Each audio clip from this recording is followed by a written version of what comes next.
그러기 위해서 오늘 또 은혜를 받아야겠죠. 조금 힘들지만 자리에서 다 같이 일어나셔서 짧게 또 신나게 율동하면서 은혜 받을 준비하도록 하겠습니다. 이번 주는 지난주에 했던 곡을 다시 한 번씩 반복할 겁니다. 쉬운 곡이니까 쉽게 따라 하실 수 있을 거예요. 우리 함께 기뻐해. 우리 찬양하겠습니다. 음악 주세요. 자, 하겠습니다. 옆으로.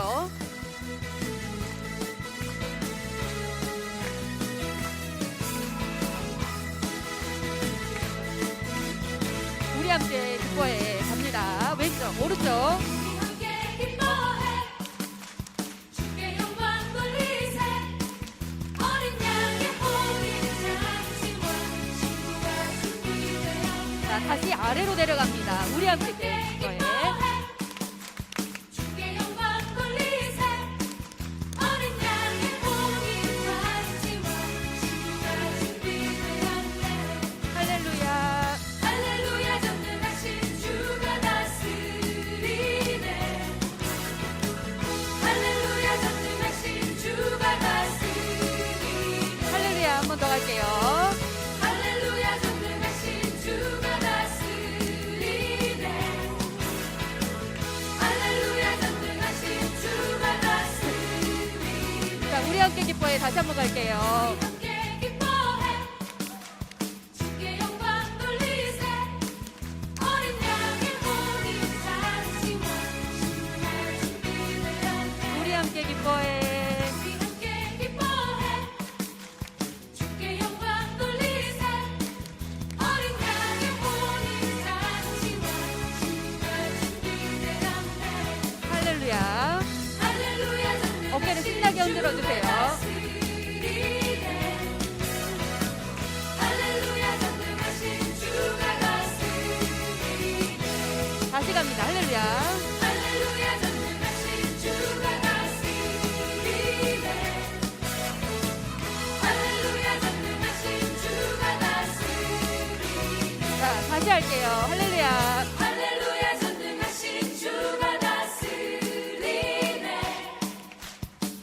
할렐루야 전능하신 주가 다스리네 마지막입니다. 한 번만 더 할게요. 할렐루야. 할렐루야 전능하신 주가 다스리네 할렐루야 전능하신 주가 다스리네 네, 수고하셨습니다. 자리에 앉아주세요. 오늘도 은혜 많이 받으시기 바랍니다.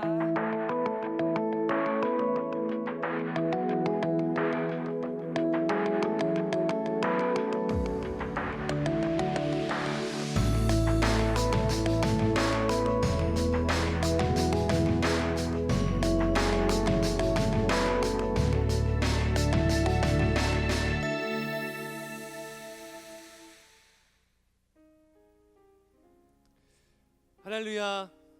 기적의 아침 미라클 모닝 특세 7일차를 맞이했습니다. 정말 여러분들 대단하십니다. 7일차까지 열심히 주님을 사모하고 달려오신 여러분들에게 하나님의 은혜와 그 축복이 오늘도 더욱 크게 넘치게 될 줄로 믿습니다. 우리 앞뒤 좌우로 사랑하는 가족에게 그리고 우리 사랑하는 성도님들께 이렇게 인사하도록 하겠습니다. 오늘도 기적을 맛보세요. 함께 인사하실까요? 시작. 오늘도 기적을 맛보세요. 그리고 또 이렇게 인사했으면 좋겠습니다. 찬양할 때 기적이 일어납니다. 함께 또 인사할까요? 시작. 찬양할 때 기적이 일어납니다. 우리가 우리의 하나님을 그리고 우리의 예수 그리스도를 왕이라고 고백할 때에 하나님께서 기뻐하여 주시고 우리 모두에게 희랑의 영을 이 시간 부어주시사 기쁨으로 찬양하게 하여 주시고 우리의 모든 삶 가운데 크신 은혜를 베풀어 주실 줄로 믿습니다. 할렐루야. 할렐루야. 함께 기쁨으로 찬양하도록 하겠습니다. 찬양하세. 왕께 함께 찬양합시다.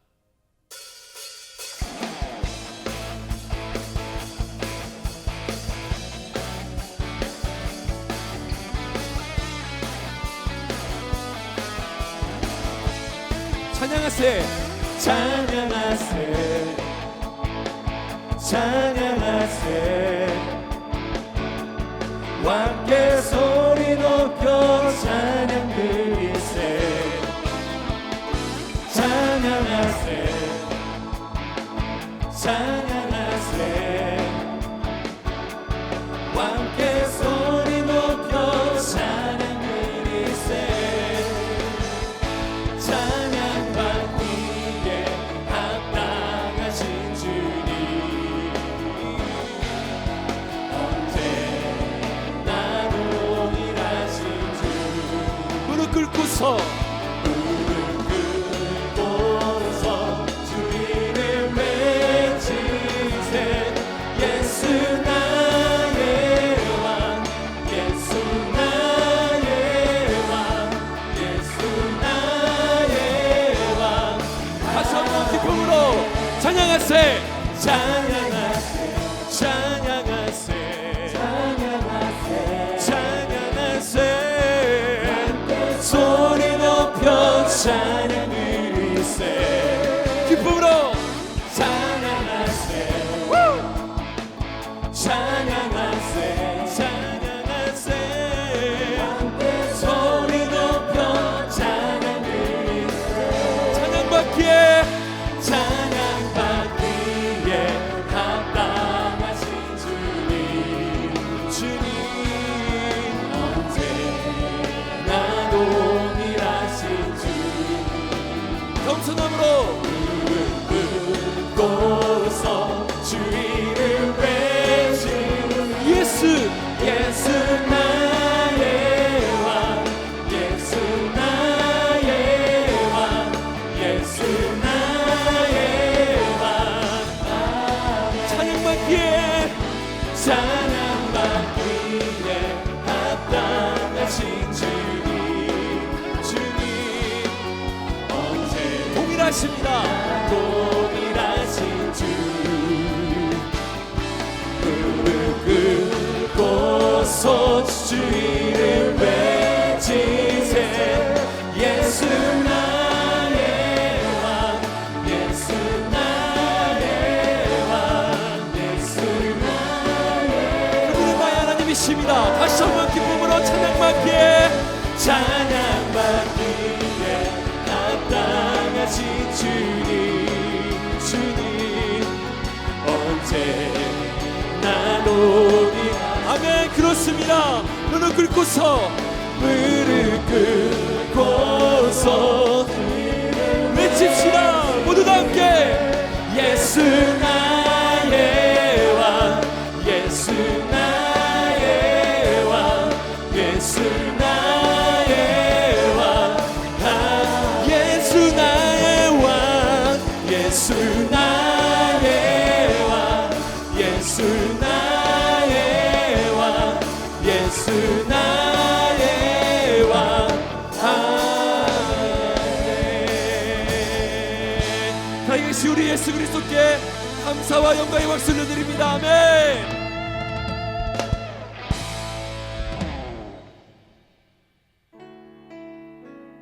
우리가 주님을 왕으로 고백할 때에 그 능력이 많으시고 자비로운 왕께서 연약한 나를 돌보실 줄로 믿습니다. 우리의 연약함을 고백하며 그분의 능력을 구합니다. 주여 주여 우린 연약합니다.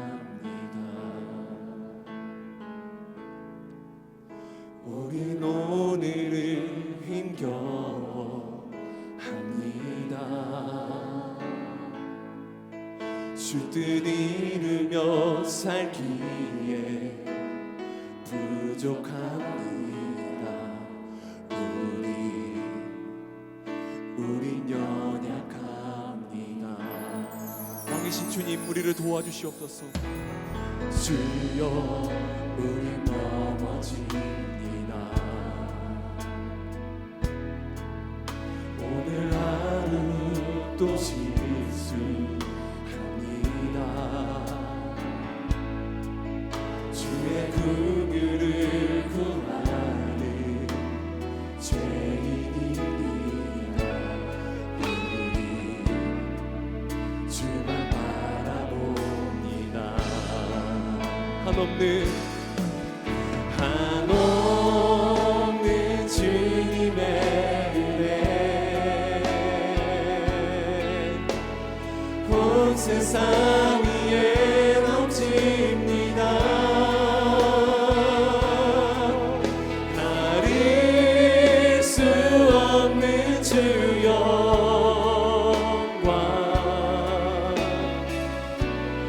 온 땅 위에 충만합니다.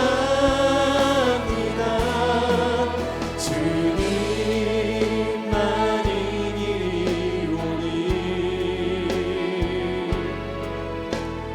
우린 그 길 따라갑니다. 그날에 우리를 이루신 나의 주님은 주는 완전합니다. 연약하기에 주님을 바라봅니다. 주여 우린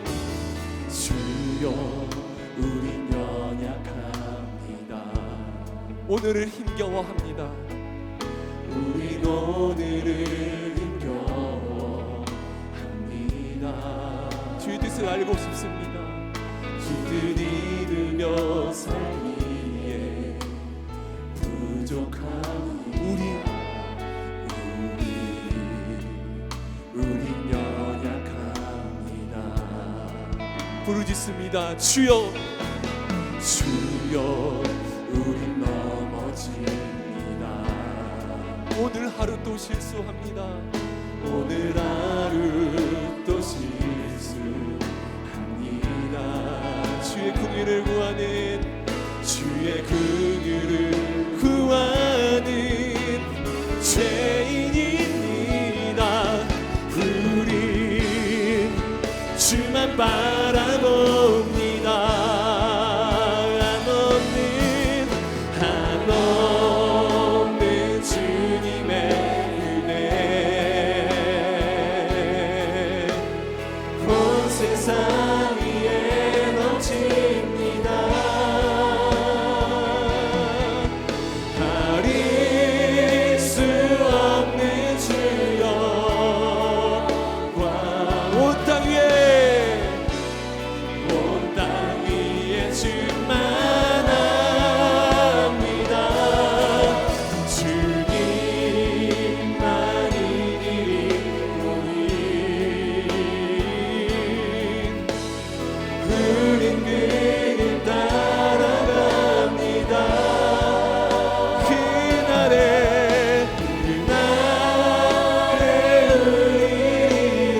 우리를 오직 나의 주님은 우리 더욱더 큰 목소리로 주님의 은혜를 구합니다. 한없는 주님의 은혜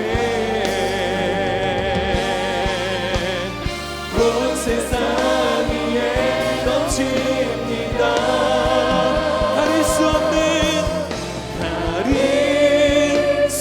없는 주여 우리의 삶 가운데 우리의 온 땅 가운데 온 땅 위에 충만합니다. 주님만이 이리오니 우린 그 길 따라갑니다. 우린 그 길 따라갑니다. 그날에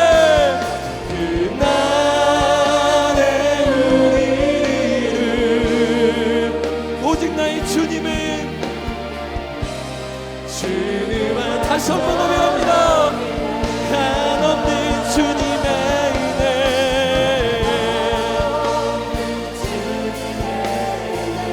온 세상 위에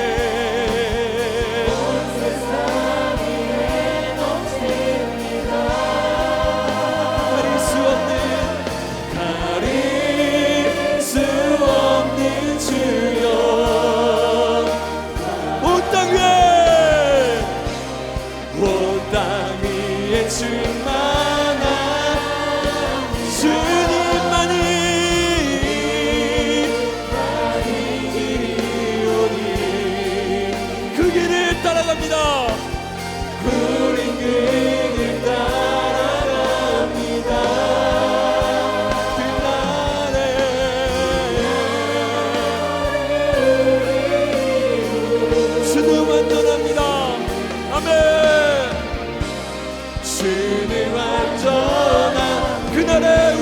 같이 아멘. 그날에 우리를 이루신 주는 완전합니다. 시간 합심하여 기도하기 원합니다. 특세 2주차를 시작하오니 모든 성도들이 주님을 향해 나아와 성령의 충만함을 받게 하시고 세상에 하나님의 살아계심을 나타내는 기적이 있게 하여 주소서. 박지웅 목사님께 말씀의 권능을 더하셔서 전해지는 메시지를 통해 예수님의 사랑과 능력을 경험하게 하여 주옵소서. 3대가 함께하는 특세에 은혜를 주시어 다음 세대는 말씀 충만, 청장년들은 능력 충만, 어르신들은 열정 충만한 더 사랑의 교회가 되게 하여 주소서. 이 시간 합심하여 하나님 앞에 함께 기도하겠습니다. 살아계신 하나님 아버지, 오늘 우리 가운데 하나님의 풍성하신 은혜와 능력을 허락하여 주실 수 있습니다. 특세 2주차를 시작하며 나아가오니 하나님, 오늘도 주님의 흡족한 은혜로 우리 가운데 허락하여 주옵시고 성령 충만한 능력으로 우리를 인도하여 주옵소서. 박지웅 목사님께 말씀의 권능을 더하여 주시고 전해지는 메시지를 통해서 예수님의 사랑과 능력을 경험하게 하여 주옵소서. 3대가 함께하는 모든 특별새벽 부흥에 의해 함께하여 주셔서 우리 다음 세대를 하나님께서 일으켜 주시고 우리 청년들에게 꿈과 능력을 더하여 주시며 우리 인생을 새롭게 기초를 세워가는 귀한 시간이 될 수 있도록 인도하여 주옵소서. 어린 자녀들부터 시니어에 이르기까지 하나님의 풍성한 은혜와 능력을 더하여 주실 줄 믿습니다. 오늘 강단에서 선포되는 말씀을 통해서 은혜 받게 하여 주시고 하나님의 뜻을 구하며 하나님 앞에 더 가까이 나아가는 우리 모두가 될 수 있도록 주님께서 함께하여 주시고 능력을 더하여 주옵소서. 오늘도 주님만을 의지하며 나아가오니 하나님 함께하여 주시고 다스려 주시고 역사하여 주시옵소서. 사랑하는 주님, 오늘도 새벽을 깨워 하나님 앞에 나아오게 하시니 감사드립니다. 예수님의 은혜와 사랑을 힘입어 하나님 아버지께 나아가오니 주님께서 함께하여 주시고 인도하여 주시옵소서. 특별히 강단에서 말씀을 전하시는 박지훈 목사님을 성령의 능력으로 함께하여 주시사 우리에게 꼭 필요한 복음의 말씀 전하여 주시고 주의 말씀을 듣는 우리가 순종함으로 하나님의 살아계심을 각자의 삶의 자리에서 나타낼 수 있도록 축복하여 주시옵소서. 주님, 다음 세대 자녀들을 위해 기도합니다. 우리 자녀들을 만나 주시기를 원합니다. 현장과 가정에서 예배하는 자녀들마다 새벽의 사람, 기도의 사람이 되게 하여 주옵소서. 예수님께서 새벽 미명에 기도하셨던 것처럼 우리도 하나님께 기도하며 하루를 시작하게 하여 주옵소서. 오늘도 특세 가운데 하나님께서 함께하여 주실 은혜를 기대합니다. 감사드리며 이 모든 말씀 우리를 사랑하시는 예수님의 이름으로 기도드립니다. 아멘. 할렐루야. 특세의 반환점을 돌아 새롭게 2주차 시작하시는 우리 성도님들을 주님의 이름으로 환영하고 축복합니다. 현장에서 그리고 온라인에서 따로 모이지만 한 하나님을 만나고 한 몸으로 세워지는 축복의 시간이 될 줄 믿습니다. 이 시간 함께 인사해 봤으면 좋겠는데요. 두 손을 우리 가족들에게 딱 뻗어서 미라클 모닝 이렇게 한번 인사해 보시면 좋겠습니다. 미라클 모닝. 네, 힘이 팍팍 나시죠? 네, 오늘도 광고 사항을 드릴 텐데요. 특세 출석 체크를 꼭 해주시면 좋겠습니다. 특세 현장 예배 참석을 신청해 주시기 바랍니다. 그리고 가족석도 정기령 목사님 번호로 신청해 주시기 바랍니다. 특세 현장과 온라인에서 다양하게 참여하실 수 있는 이벤트 홈페이지 공지사항 게시판에서 자세히 확인하실 수 있습니다. 많은 참여를 부탁드립니다. 오늘은 월요일 월십 댓글을 다는 날입니다. 유튜브 채팅창에 공감과 축복의 찬양의 메시지를 남겨주시면 좋을 것 같습니다. 이 시간에도 많은 성도님들이 유튜브로 또 줌으로 함께 하고 계시는데요. 미라클 모닝 하면서 함께 인사해주고 계십니다. 특별히 권세별 집사님 미라클 모닝 이렇게 해주셨고요. 다양한 분들께서 또 모든 성도님들께서 유튜브에서 함께 공감 댓글로 함께 해주실 수 있습니다. 5분을 추첨해서 선물로 드린다고 합니다. 브이로그, M로그는 24일 수요일 오후 5시까지 이메일로 받습니다. 특세 감사 헌금을 하시기를 원하시는 분들은 온라인 헌금을 이용해 주시면 되겠습니다. 이 시간 이인호 목사님 나오셔서 줌 인터뷰 진행해 주시겠습니다.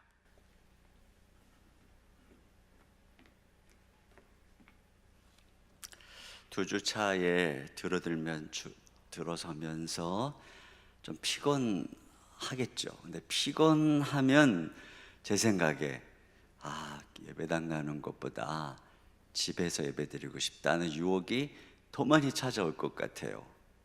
이제 앞으로 여러분의 신앙생활은 이제 점점점 교회 나올 수 있는 상황이 되어질수록 어떤 이제 도전하고 싸워야 되냐면 현장 예배냐, 영상 예배냐, 이것하고의 싸움입니다. 아직은 조금 여러분이 저 위에도 그렇고 현장에 나올 수 있거든요. 근데 여기서 나와서 예배할 수 있다면 여러분이 더 은혜를 사모하면서 은혜 자리에 나갈 수 있는 거 기억하세요. 항상 생각하세요. 내가 오늘도 영상 예배와 대면 예배 싸우고 있다. 그러나 영상 예배 드리는 여러분에게도 하나님 오늘 큰 은혜는 분명히 주실 텐데 앞으로 그 싸움 잘 싸우시기 바라요. 자, 이 시간에 다 흩어져서 예배 드리니까 우리 서로 좀 소통을 위해서 우리 줌으로 인터뷰를 좀 하려고 합니다.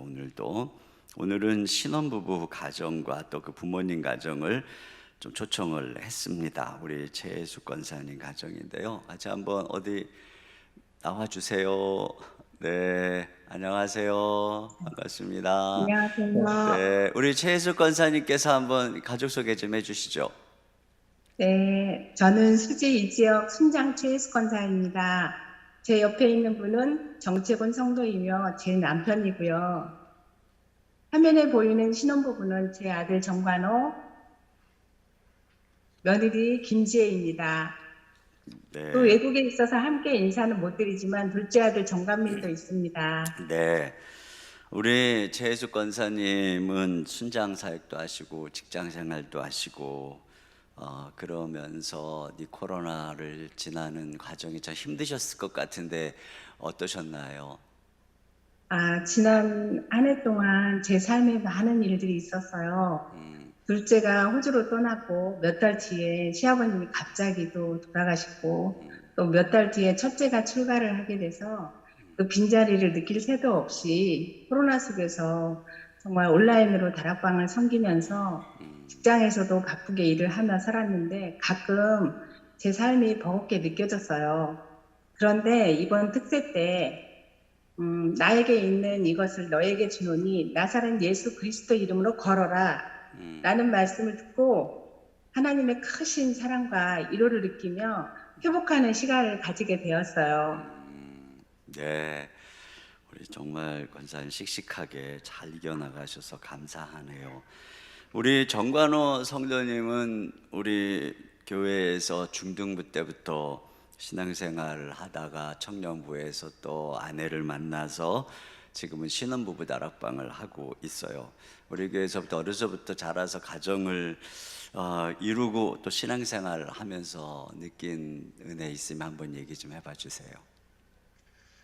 네, 제가 생각하는 우리 교회의 가장 큰 장점은 이번 3대 특세를 통해서도 잘 확인하실 수 있듯이 정말로 이렇게 세대 갈등 없이 기성세대와 젊은 세대가 하나되는 공동체라는 점입니다. 제가 더사랑 공동체에서 10대, 20대를 보내고 이제 30대에 접어들었는데요. 늘 기성세대 어른들께서 다음 세대 학생들과 청년들을 예수님의 마음으로 품어주시고 또 이해해주시고 지원해주셨던 것이 기억에 참 많이 남아 있습니다. 그래서 이제는 저도 머지않아 기성세대의 일원이 될 텐데 저 또한 제가 받았던 사랑을 또 새로운 다음 세대들에게 잘 흘려보내는 사람이 되고 싶습니다. 네, 그렇죠, 맞아요. 우리 교회 어르신들이 정말 다음 세대에 대한 이해력이 남다르게 큰 건 분명한 사실이에요. 너무 좋은 말씀 해주셨네요. 우리 김지혜 성도님은 코로나 기간에 결혼하고 신앙생활을 보내고 있는데 어떤 어려움이 있는지 또 특세에 오면서 받은 위로나 은혜가 있는지 잠깐 나눠주세요. 네, 저는 그 코로나 기간에 결혼을 해서 어려움도 물론 있었지만 생각해보면은 그보다는 오히려 더 감사했던 점이 많았던 것 같아요. 이제 결혼 준비부터 그리고 지금까지 하나님의 도우심을 매번 구하면서 이렇게 보내는 시간이었거든요. 그래서 또 어려움이라면은 제가 유년부를 섬긴 기간과 또 코로나 기간이 겹쳐서 유년부 친구들을 대면할 수 없는 점이 참 아쉽고 속상하지만 이번 특세를 통해서 내 생각대로 되지 않는 건 참 멋진 일이다라는 설교를 통해 다시 한번 내 삶의 모든 부분을 개입하시고 인도하시는 분이 하나님이심을 고백할 수 있음에 감사합니다. 네, 정말 감사합니다. 마지막으로 우리 정채건 성도님께서는 사실 아내와 늘 교회는 뭐 오신 지는 진짜 오래되셨죠. 2005년부터 쭉 오시거나 또 지켜보시거나 이러시다가 2019년 행복축제 때 참석하시고 등록을 하셨어요. 그리고 이제 특세까지 참석하셨는데 한번 소감이 어떠신지요? 교회 출석은 잘 하진 못했지만 그동안 매년 특세 때마다 아내와 아이들 깨워서 보냈습니다. 가족들이 체력적으로 힘들어하면서도 왜 그리 열심히 나가는지 몰랐는데 저도 이번에 참여해보니 그 이유를 알게 됐습니다. 하나님께서 저희 가정에 많은 축복을 주셨고요. 믿음이 약했던 저를 회개하고 앞으로 하나님께 순종하는 삶을 살겠습니다. 네. 또 되돌아보니 저희 가정은 하나님께서 다 이끄셨습니다. 그래요. 너무나 고맙습니다. 사실 더 많은 말씀 나누고 싶은데 아주 절도 있게 말씀들을 잘 나눠주셔서 감사합니다. 우리 감사의 박수 드립니다. 네, 고맙습니다. 자, 오늘 우리 함께 나눌 하나님 말씀 제가 봉독하겠습니다. 사무엘상 13장 5절로 14절입니다. 사무엘상 13장 5절로 14절 말씀을 저하고 한절씩 교독해서 봉독합니다. 우리 그 이스라엘 초대왕 사울 왕에 대한 말씀이네요. 자, 5절 제가 먼저 읽습니다. 블레셋 사람들이 이스라엘과 싸우려고 모였는데 병가가 3만이요 마병이 6,000명이요 백성은 해변의 모래같이 많더라. 그들이 올라와 베다웬 동쪽 믹막스에 진침해 이스라엘 사람들이 위급함을 보고 절박하여 굴과 수풀과 바위 틈과 은밀한 곳과 웅덩이에 숨으며 어떤 히브리 사람들은 요단을 건너 갓과 길르앗 땅으로 가되 사울은 아직 길갈에 있고 그를 따른 모든 백성은 떨더라. 사울은 사무엘이 정한 기한대로 이레 동안을 기다렸으나 사무엘이 길갈로 오지 아니하며 백성이 사울에게서 흩어지는지라. 사울이 이르되 번제와 화목 제물을 이리로 가져오라 하여 번제를 드렸더니 번제 드리기를 마치자 사무엘이 온지라. 사울이 나가 맞으며 문안하며 사무엘이 이르되 왕이 행하신 것이 무엇이냐 하니 사울이 이르되 백성은 내게서 흩어지고 당신은 정한 날에 오지 아니하고 블레셋 사람은 믹막스에 모였음을 내가 보았으므로 이에 내가 이르기를 블레셋 사람들이 나를 치러 길갈로 내려오겠거늘 내가 여호와께 은혜를 간구하지 못하였다 하고 이하여 번제를 드렸나이다 하니라.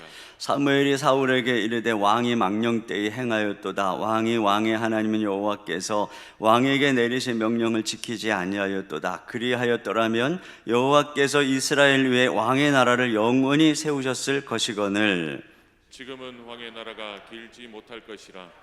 여호와께서 왕에게 명령하신 바를 왕이 지키지 아니하였으므로 여호와께서 그의 마음에 맞는 사람을 구하여 여호와께서 그를 그의 백성의 지도자로 삼으셨느니라 하고. 네, 아멘.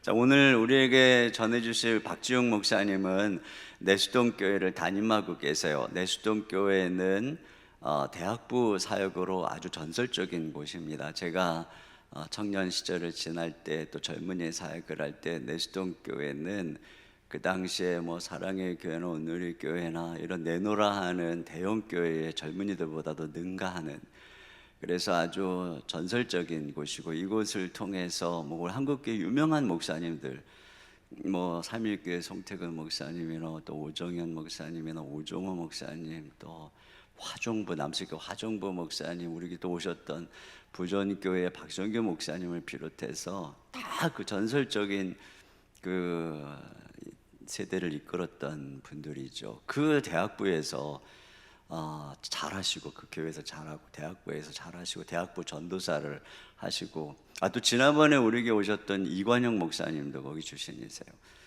다 목사님의 선배님들인데 그리고 이제 담임 목회를 하시는데 우리 이제 앞으로 한국 교회를 짐지고 갈 주목받는 우리 차세대 지도자세요. 오늘 우리 목사님을 모시게 된 것이 얼마나 또 정말 은혜 기쁜 일인지 모르겠어요. 그래서 이 시간에 우리 박주영 목사님 나오셔서 인생의 기초라고 하는 제목으로 말씀 전해 주실 텐데 우리 박수로 목사님을 환영하겠습니다.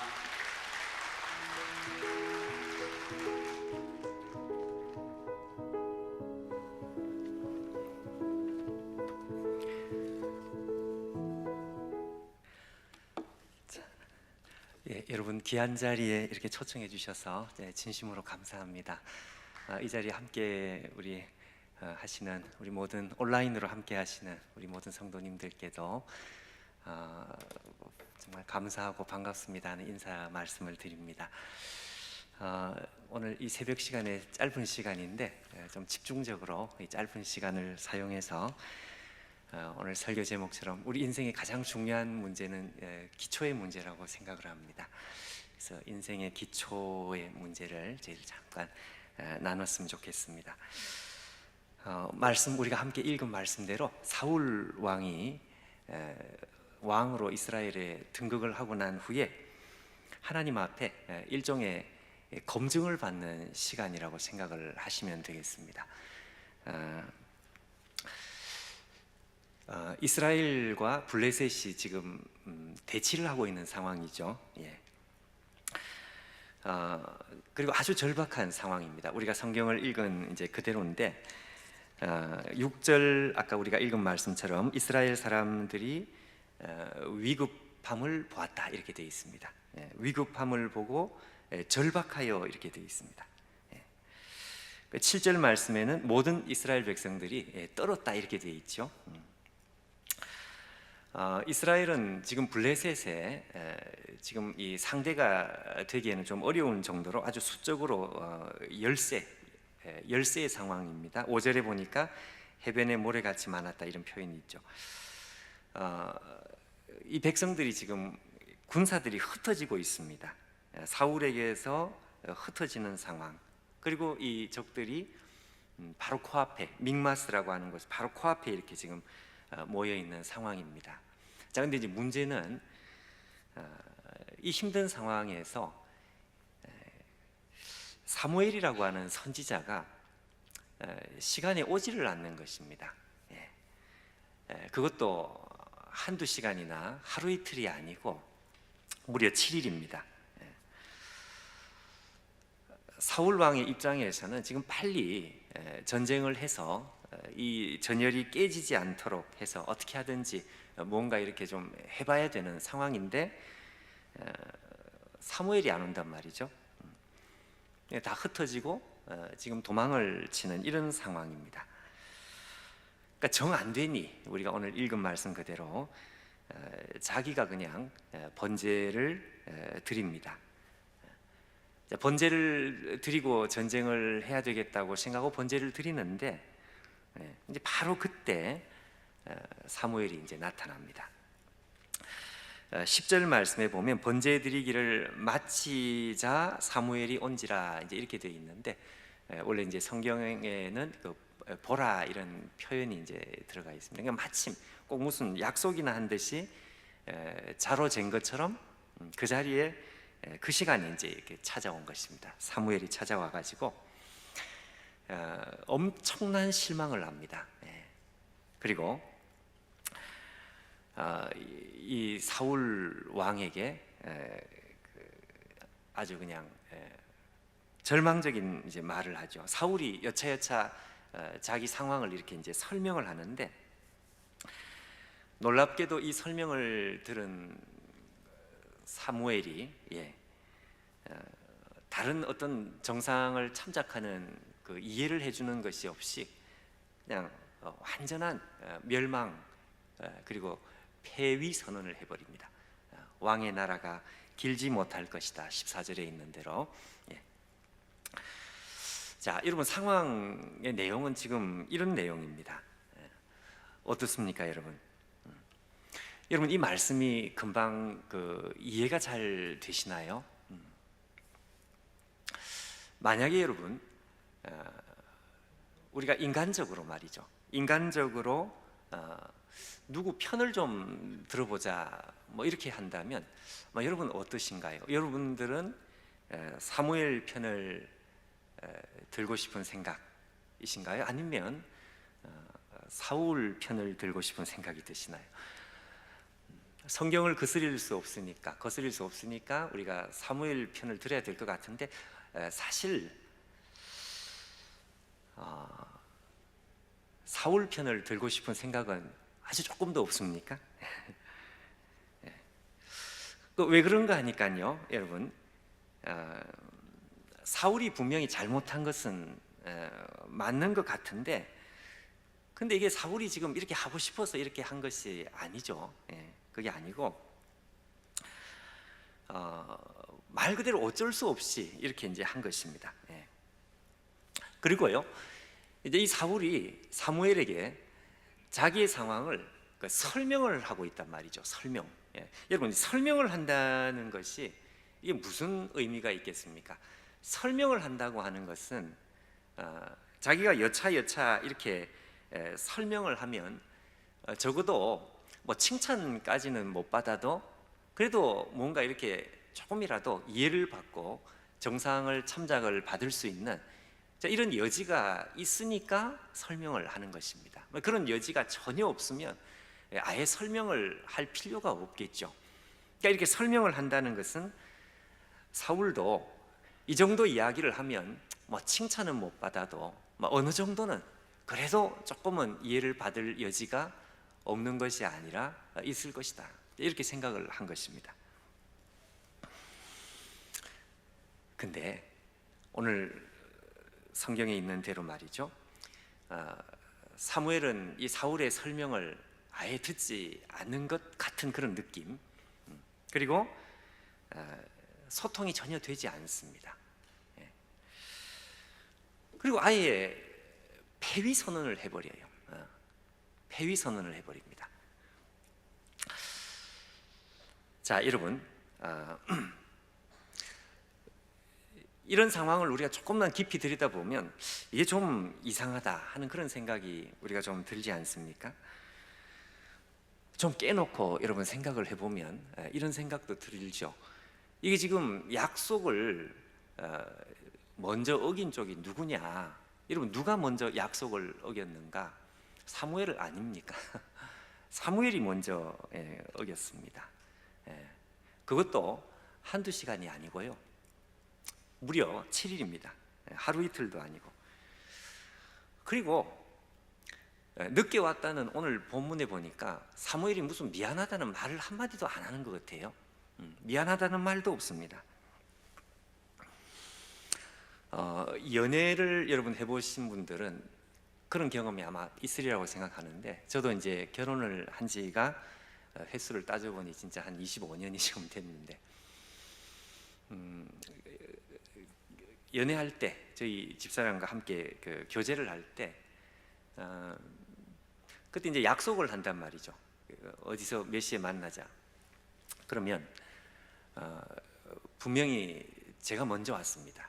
집사람 조금 늦게, 그것도 이제 한 10분, 20분 늦으면 뭐 괜찮은데 또 더 늦게 온단 말이죠. 30분 늦고 그러면 여러분 참 인격이 부족해서 그런지 좀 속이 이렇게 좀 기분이 별로 안 좋다 이거죠. 그리고 이제 좀 많이 늦으면 사람인지라 기분이 상하니까 인상이 이제 좀 이렇게 밝지 못하고 그렇게 될 수 있죠. 그럼 그때 꼭 저희 집사람이 나타나서 제 인상을 이렇게 살피면서, 아니 남자가 내가 조금 늦었다고 그 인상을 또 쓰느냐 이러면서 찔러요. 그러면 저는 얼마나 이게 억울한지, 미안하다는 말을 먼저 해야 될 쪽이 저쪽인데 미안하다는 말을 안 하고, 아니 남의 인상을 보면서 또 한 번 더 이렇게 찌르니까 저는 이중으로 이렇게 화가 나가지고 여러 번 싸웠던 것 같아요. 안 그랬습니까, 여러분? 25년이 지났는데 지금 생각해 지금 또 열이 나는 것 같아요. 예. 여러분 보십시오. 사무엘이 늦었습니다. 그것도 7일이 늦었습니다. 그럼 와서 정말 미안하다고 이야기를 한다든지 뭐 이렇게 나와야 얘기가 될 것 같은데, 아니 오자마자 그냥 너무 실망을 하고, 그것도 여차여차 설명을 하잖아요. 설명을 하면 그러느냐 뭐 이렇게 하면서 소통을 좀 하다가 이게 약간 정상 참작이 좀 돼야 될 것 같은데 없습니다. 그런 거 없어요. 그리고 그냥 극단적인 그냥 선언을 해버립니다. 그냥 폐위 선언을 해버립니다. 예. 자, 여러분 우리는 이걸 어떻게 이해를 해야 될까요? 중요한 것은 이 7일간의 시간이 중요한 시간입니다. 이 7일간 사울이 사무엘을 기다린 이 7일간의 시간이 어떤 의미가 있는 시간인가, 이걸 여러분 우리가 생각을 해야 되죠. 자, 여러분 이 7일간의 시간이라고 하는 것은 이건 아주 중요한 시간이었습니다.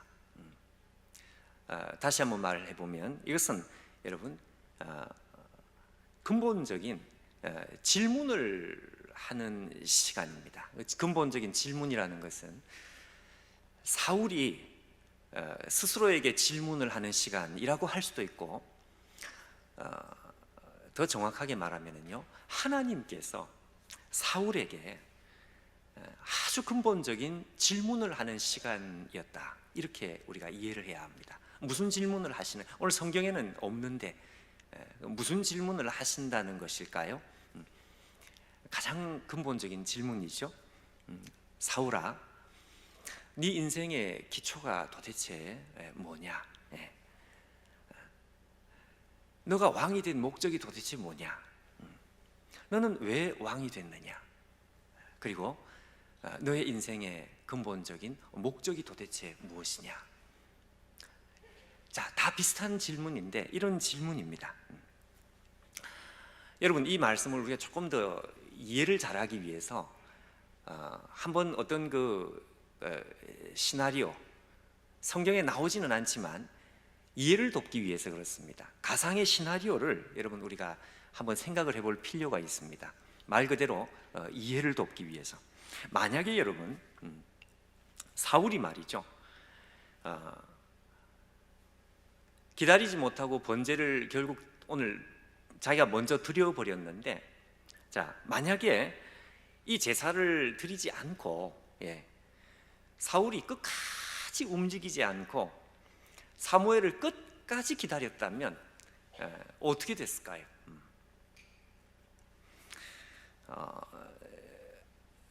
여러분 우리는 이 성경의 그 결과를 이미 알기 때문에 사무엘이 그때 도착을 했으니까 뭐 이렇게 우리가 보지만 그게 아니고요. 만약에 사무엘이 생각한 그 시점에 나타나지 않고 더 늦게 나타났다면, 그리고 사울이 정말 말 그대로 끝까지 기다렸다면, 움직이지 않고 끝까지 기다렸다면 어떻게 됐을까요? 모르죠. 모르지만 분명히 사울이 아마 직사하게 고생을 했겠죠. 전쟁에 뭐 패배를 하든지 아니면 뭐 하여튼 직사하게 고생을 하고 많은 사람들이 사상자를 만들 수도 있었겠고요. 자, 패배를 했을 가능성이 많습니다. 자, 그러면 여러분 우리가 중요한 질문을 하나 해야 되는데, 사울이 끝까지 기다렸다가 결국 직사하게 고생을 하고 패배를 했단 말이죠. 자, 그렇다면 여러분 그 패배의 책임은 누구의 책임이라고 해야 되겠습니까? 사울의 책임이라고 해야 될까요? 아닙니다, 여러분. 만약에 그렇게 해서 패배를 했다면 그 패배의 책임은 사울의 책임이 아니죠. 하나님의 책임이 됩니다. 왜냐하면 사울은 기다렸어요. 끝까지 기다렸어요.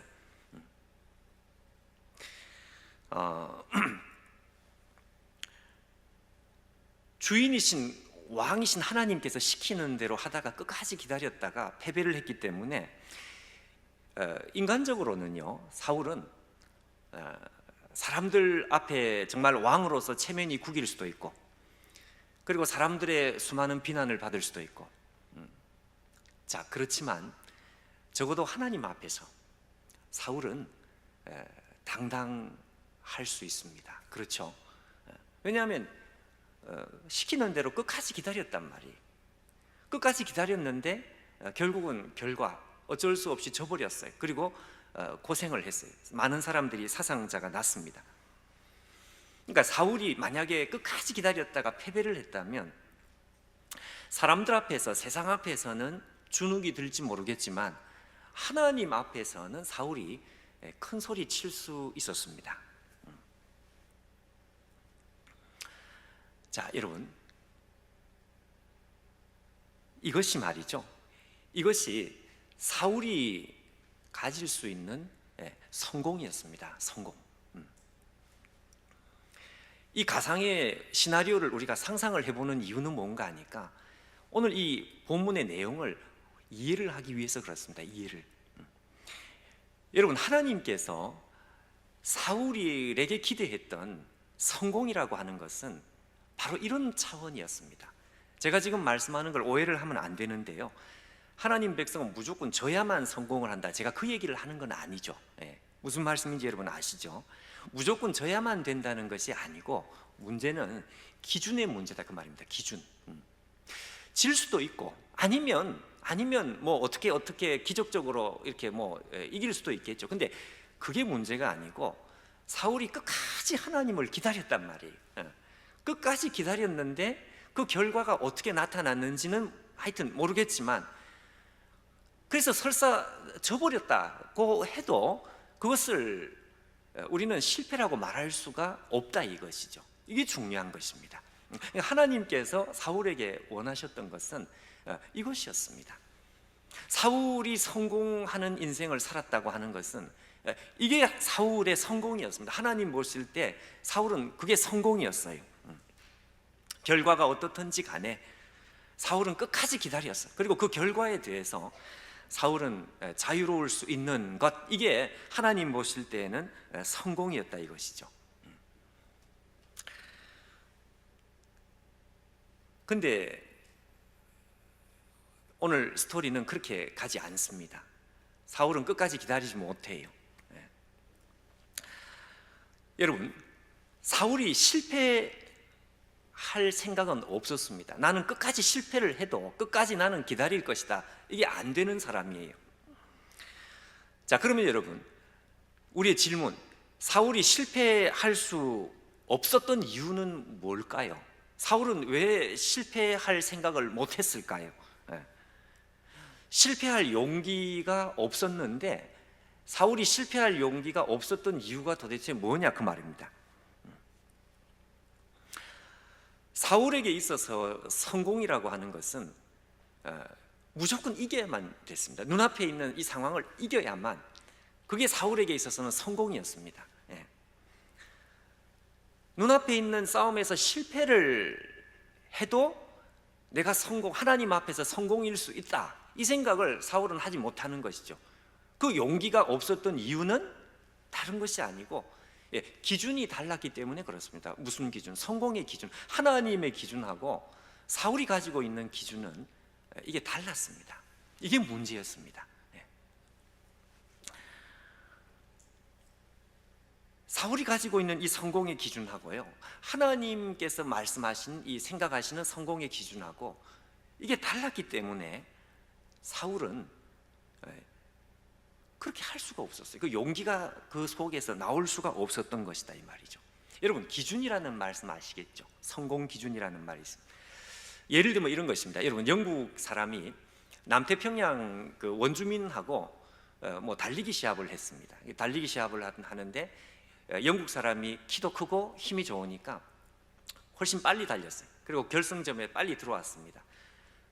들어오면서 이겼다 이러고 이제 들어왔는데, 이따가 이제 좀 있으니까 원주민이 이제 그 늦게 들어온단 말이죠. 늦게 들어오면서 이 사람이 두 손을 번쩍 들면서 이겼다, 이겼어 이렇게 하면서 뒤에 사람이 따라 들어오는 거예요. 그러니까 영국 사람이 보니까 아니 지금 내가 이겼는데 왜 당신이 이겼다 그러느냐. 그 원주민이 뭐라고 이야기를 할까요? 내가 이겼어. 왜 당신이 이겼느냐? 내가 당신보다 훨씬 아름답게 달렸어. 무슨 말씀인지 접수가 되셨죠? 그렇습니다. 기준이 다른 거예요.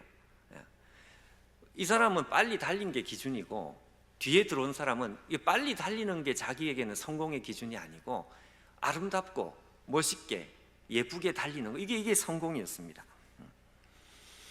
여러분, 하나님 백성과 이 세상 사람들의 차이가 뭘까요?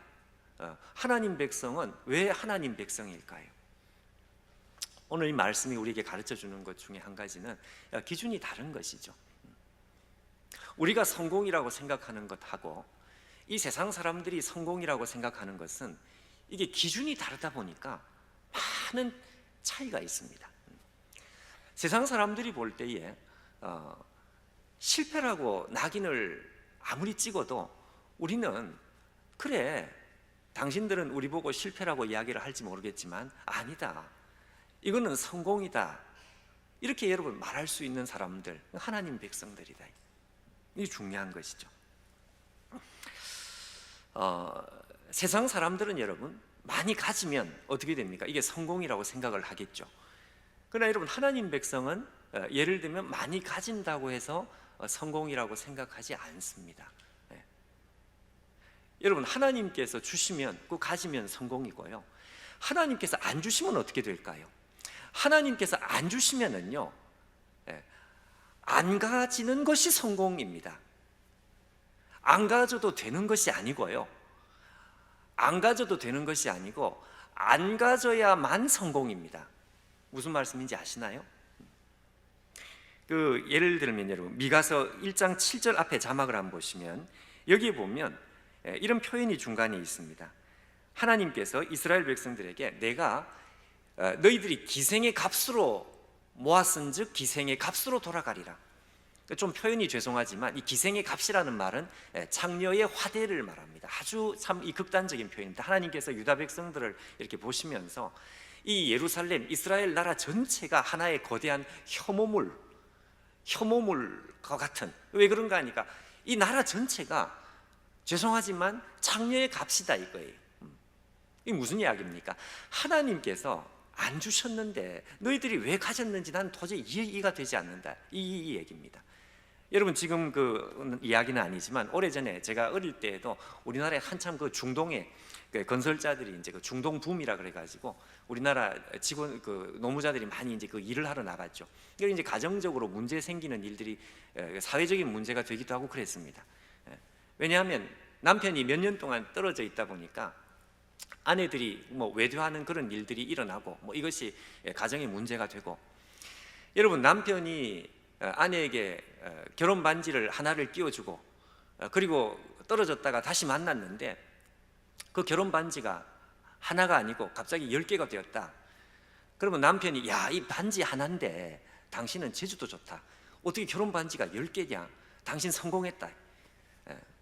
이게 말이 됩니까? 아니죠. 남편이 결혼 반지를 하나를 주면 하나를 가지고 있는 것이 이게 성공이죠. 남편한테 받는 결혼 반지 말고 이 남자 저 남자한테 사랑의 반지를 많이 받았다, 여러분 그걸 성공이라고 생각하는 사람은 그건 정신이 나간 사람이다. 그러니까 하나님께서 여러분 우리에게 안 주시면은 안 받아도 되는 것이 아니고요, 절대로 가지면 안 돼. 그게 여러분 성공입니다. 세상 사람들하고는 우리는 기준이 다르다, 그 말씀입니다. 그렇죠? 자, 그럼 여러분 한 가지만 더 질문을 발전을 한번 시켜보면 이런 거죠. 왜 기준이 달랐을까요? 사울하고 하나님은 지금 기준이 다르기 때문에 사울이 패배할 용기가 없었다 그랬는데 말이죠. 왜 기준이 다르냐 이거죠. 왜?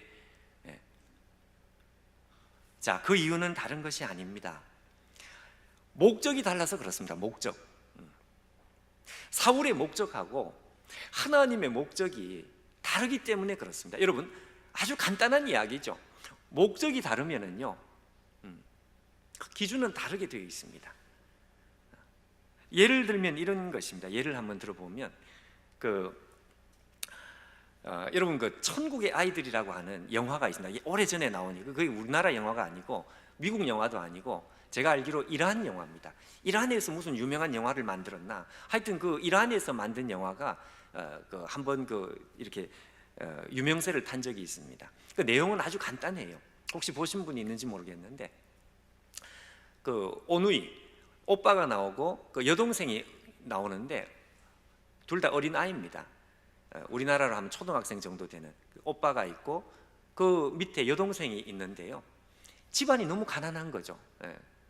그러니까 이 애 둘이 신발을 제대로 이렇게 신고 다닐 수가 없을 정도로 그렇게 가난한 인도 분위기가 아니고 뭐 하여튼 이란 영화 하여튼 그렇습니다. 그러니까 이 신발이 있어야 되는데 여러분 우리가 어릴 때는 요즘 초등학교하고는 뭐 거리감이 있지만 오전반, 오후반 그런 거 여러분 기억나십니까? 제가 기억나는 오전반이 있고 오후반이 이제 아이들이 너무 많아가지고 그러니까 거기에도 이제 오전반, 오후반이 있는 거죠. 그러니까 이제 오전에 오빠가 신발을 신고 그 학교를 가고 돌아와서 자기 신발을 벗어서 동생에게 신겨주면 그 신발을 신고 동생이 이제 학교를 갔다 오는 거고 이렇게 되는 거예요.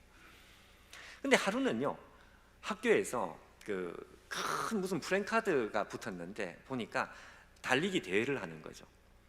근데 이 오빠가 보니까 눈이 번쩍 떠 있는 것이 1등상, 2등상, 3등상. 근데 이 3등상이 뭔가 하니까 운동화인 거죠. 운동화. 그러니까 3등을 하면 운동화를 준다. 그래서 이 오빠가 그때부터 이를 악물고 결심을 합니다. 내가 반드시 저 운동화를 내가 받아야 되겠다. 이러고 이제 연습을 하기 시작합니다. 그래서 동생한테 이제 장담을 하는 거죠. 이 오빠가 달리기 시합을 해서 내가 반드시 운동화를 선물로 타서 내가 너한테 운동화를 선물해 줄 거야. 그랬더니 그 동생이 막 그냥 기대에 차가지고 그래서 얘가 학교를 마치면 그냥 죽으라고 그냥 연습을 하는 거, 달리기 연습을 하는 것입니다. 드디어 시합 때가 됐는데 얘가 열심히 달렸는데요. 문제는 너무 열심히 달려버렸어요. 너무 잘 달려버렸어요. 어떻게 됐을까요? 1등을 해버렸습니다. 3등을 해야 되는데 왜냐하면 운동화를 받아야 되는데 1등을 해가지고 뭐 1등은 제가 지금 상이 무슨 상인지는 모르겠지만 하여튼 1등을 해버린 거예요. 그러면 학교가 난리가 났습니다. 야 우리 학교 애가 1등을 했다 이래가지고 막 교장 선생님부터 해가지고 다 이렇게 모여가지고 사진을 찍는데 그 중간에 있는 1등을 한 그 아이의 얼굴은 밝지가 않아요. 왜? 자기는 저 운동화를 타야 되는데 1등 한 게 하나도 행복하지가 않은 거예요. 그러고 나서 힘이 쭉 빠진 상태로 집에 와가지고 동생이 기다리고 있으니까 동생한테 하는 말이 미안하다. 이 오빠가 그만 1등을 해버렸어. 그리고 눈물을 흘리니까 동생이 그 말을 듣고 너무너무 실망을 해가지고 오빠 미워 이러면서 가버리더라고요. 여러분 무슨 말씀인지 이해가 되시나요? 네. 그렇죠. 제가 그걸 보면서 너무너무 감동을 받았습니다. 저렇게 살아야 돼. 저게 인생이다. 저게 하나님께서 우리에게 원하시는 인생이다. 여러분 목적이 다르면은요 운동화가 목적이면 성공의 기준은 당연히 달라지게 되어 있습니다. 내 목적은 운동화다. 그러면 1등 하는 게 좋은 게 아니고 1등 하는 게 성공이 아니고요 3등 하는 게 성공입니다. 왜냐하면 목적이 다른 목적이니까. 여러분 사울이 폐위가 됩니다. 폐위선언. 쫓겨나 버려요. 우리가 볼 때에는 아니 도대체 이게 지금 무슨 쫓겨날 일이냐라는 생각이 들지 모르겠지만 그게 아니다. 여러분 사울이 폐위되는 이유를 아시겠습니까? 그렇습니다. 여러분 사울이 폐위가 되는 것은요 인내심의 문제도 아니고요 예절이 없는 그런 문제도 아니고 교만한 성품 그런 문제도 아니고요 자 그런 문제들은 고치면 되는 거죠. 얼마든지 인내심 없으면 인내심 기르면 되는 것이고 교만의 문제는 수정하면 되는 것이고 자 그런 문제가 아니고 사울이 폐위가 되는 문제는 다른 것이 아니고 목적의 문제였습니다. 목적. 출발이 다른 것이 문제였습니다. 하나님과 사울은 처음부터 출발이 달랐던 것입니다. 목적이 다른 것. 그러니까 사울에게 성공의 기준이 다를 수밖에 없는 것이죠. 쉽게 말하면요, 처음부터 사울의 목적은 하나님이 아니었습니다.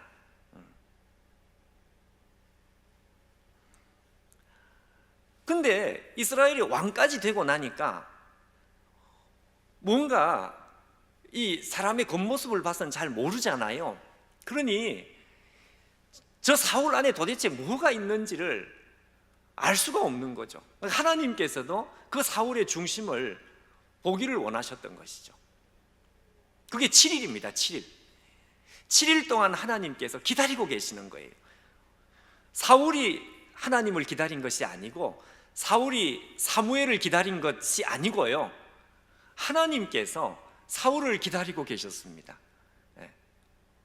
뭘 말인가요? 사울이 하나님 앞에 이 고백을 해주기를 기다린 거죠. 하나님, 저 여기서 실패해도 좋습니다. 여기서 전쟁에 쳐도 좋습니다. 직사게 고생을 해도 좋습니다. 하나님께서 안 오시면 나 여기서 죽을랍니다. 나는 하나님의 종입니다. 나는 하나님이 나의 목적입니다. 내 성공의 기준은 사람들이, 심지어 이스라엘 사람들이 나에게 성공의 기준이라고 이야기하는 그것이 내 성공의 기준이 아닙니다. 왜냐하면 나는 처음부터 목적이 하나님 당신이 나의 목적입니다. 이런 고백을 해주기를 하나님께서는 기다리고 계셨던 거예요. 무려 7일 동안 가만히 기다리는데 결국은 사울 속에 뭐가 있는지 결국은 나오고야 말았습니다. 이게 탄로가 나고야 말았습니다. 사울의 목적은 처음부터 하나님이 아니었어요. 자기였습니다. 자기의 야망이었고요, 자기의 욕심이었고. 아모스 3장 3절 앞에 한번 보십시오. 자, 이 짧은 말씀인데, 자, 우리 새벽에 조는 분 한 사람도 없기 때문에 제가 걱정은 안 하는데 그래도 같이 잠 깨우는 의미에서 같이 한번 읽겠습니다. 시작. 두 사람이 뜻이 같지 않은데 어찌 동행하겠으며. 이 짧은 말씀 한 절 속에 저는 이스라엘 역사가 다 들어가 있다고 봅니다. 옛날 성경에는 이렇게 되어 있습니다. 두 사람이 의합지 않으면 어찌 동행하겠느냐. 말이 좀 어렵죠. 그래서 새로 번역에서는 두 사람이 뜻이 다른데 어떻게 동행하겠느냐. 너무 당연한 이야기입니다. 두 사람이 같이 길을 가는데 두 사람이 목적이 다른 거예요. 목적이 다른데 어떻게 같이 갈 수 있겠느냐, 그 말입니다.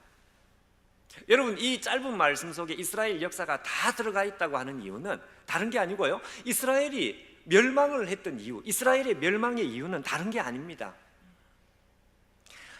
하나님과 이스라엘은 목적이 달랐던 것이죠. 목적. 여러분, 출발이 다르고 이게 목적이 다르면은 같이 갈 수 없어요. 이거는 헤어질 수밖에 없습니다.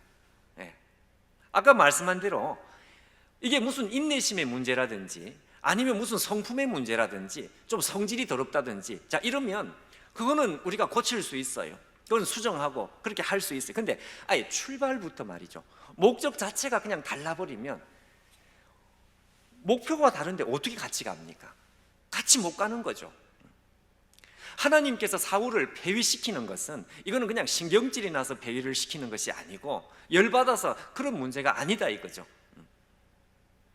사울하고 하나님은 목적 자체가 다르고요, 출발 자체가 다른데 어떻게 끝까지 가냐. 그래서 하나님께서 나타나서, 사무엘이 나타나서 폐위 선언을 하는 것은 사무엘의 성질이 좀 안 좋아서 그게 아니고요, 그런 문제가 아니고 우리는 같이 갈 수가 없어, 그 말이죠.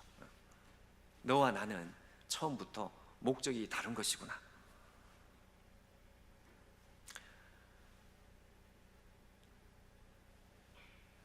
사울이 폐위가 됩니다. 하나님께서 사울의 인생의 제일 밑바닥에 도대체 뭐가 있는지 그것을 하나님께서는 확인하기를 원하셨습니다. 여러분, 하나님께서 오늘 우리에게 질문하고 싶은 질문은 딱 한 가지입니다.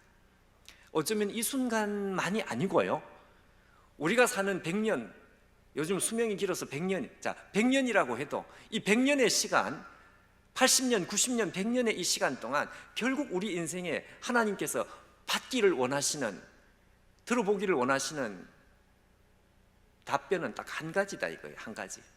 저는 인생이 간단하다 이렇게 생각을 합니다. 딱 한 가지 대답을 하고 우리는 천국에 가는 것입니다.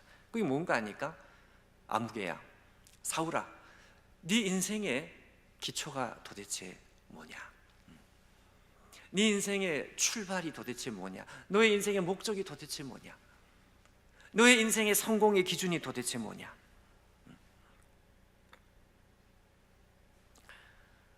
사울이 왕이 된 목적은 하나님이 아니었습니다. 하나님께서 나의 왕이고 나는 이름만 왕이지 실제로 나는 왕이 아니다. 내가 왕이 된 목적은 왕이신 하나님의 뜻을 그냥 이루는 것이 나의 목적이다. 이게 가장 분명했던 사람이 누군지 아시죠? 다윗이었습니다.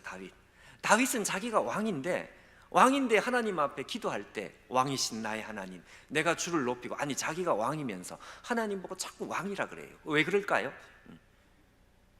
자기는 세상적으로 왕이지만 나는 왕이 아니다 이거예요. 우리 하나님께서 왕이시다. 이게 분명했기 때문에 하나님께서 다윗을 만나고 나서 다윗은 하나님께 마음이 합한 사람이다. 다윗의 인생의 목적은 너무너무 분명했습니다. 여러분, 하나님께서 오늘 우리에게 한 가지 질문을 하고 싶으신 것입니다. 복잡하지 않습니다. 딱 한 가지.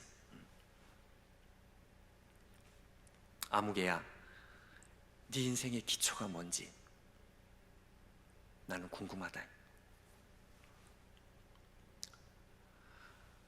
여러분, 이 질문을 우리는 수십 번, 수백 번이 아니고 정말 수만 번, 정말 아니 그 이상 우리가 그 질문을 반복을 해도 이건 지나치지 않아요. 왜냐하면 우리 인생은 요 한 가지 대답을 하고 결국 가는 것이니까요. 그 이용규 선교사님입니까? 이용규 선교사님이 그 이야기를 하시더라고요. 자꾸 자기 속에서 불안이 올라오는데 이 불안이 정체를 도대체 알 수가 없더라고요. 왜 내 안에 자꾸 이렇게 불안이 올라올까? 나중에 자기가 깨달았던 것, 그것은 기초의 문제였다 그랬습니다. 기초. 내 인생의 기초가 도대체 뭔지. 혹시 나는 내 인생의 기초가 하나님이 아니고 하나님께서 내 목적이 아니고 다른 어떤 것이 내 인생의 기초로 이렇게 자리가 썩 이상하게 이렇게 그게 아닐까? 그런 질문을 했다 그래요. 여러분, 우리 인생의 결국 한 가지 문제는 바로 이 문제입니다.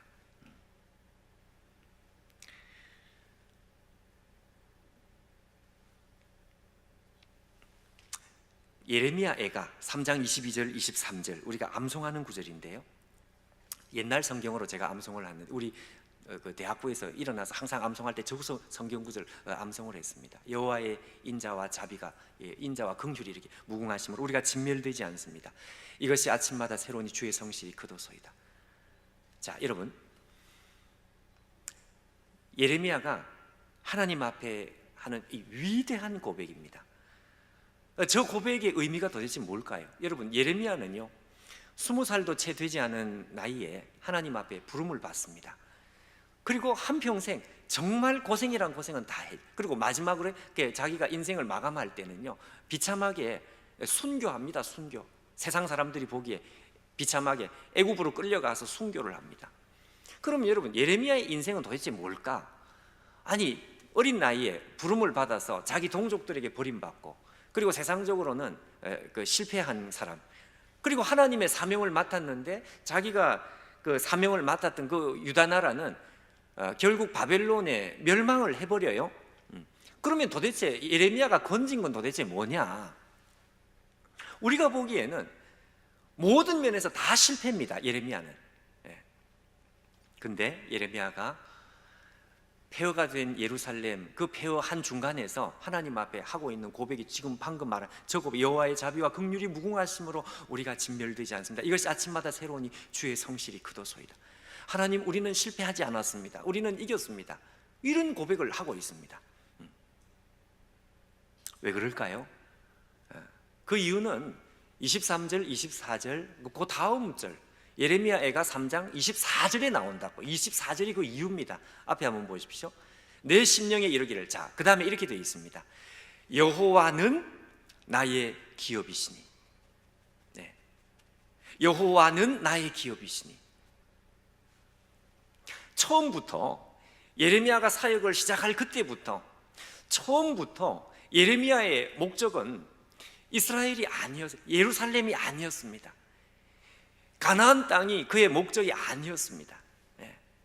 처음부터 예레미야의 목적은 하나님 당신 그분이었습니다.